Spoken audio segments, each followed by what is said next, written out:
cieux, remerciement pour sa beauté.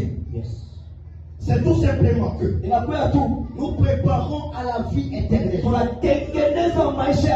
Et le livre d'Apocalypse nous présente la vie divine.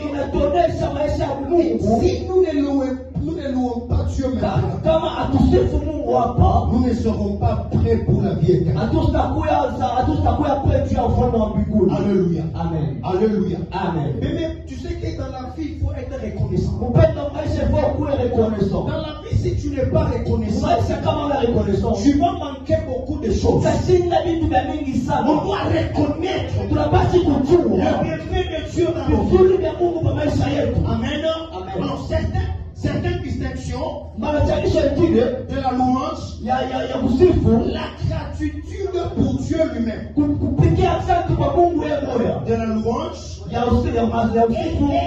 gratitude pour ce qu'il a fait pour nous.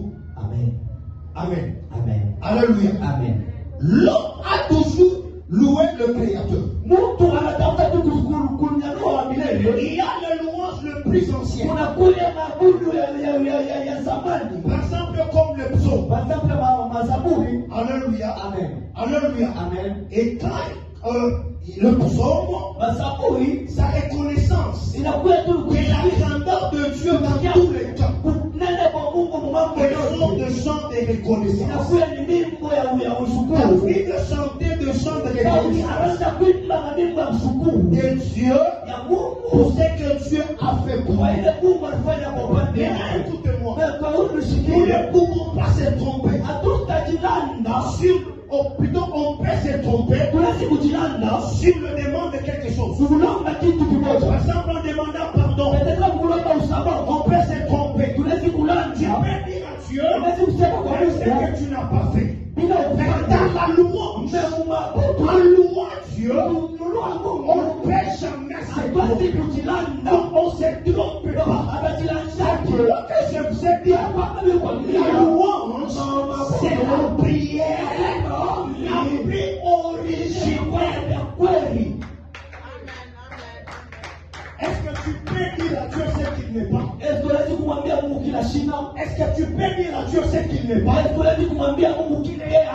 Non. Très rapidement, je n'ai pas assez de temps. Vous savez, quand la louange, quand vous lisez la Bible, dans Daniel chapitre 3, verset 16 à 17, vous allez comprendre quelque chose. Et la Bible dit ceci. En plus de 3 compagnons,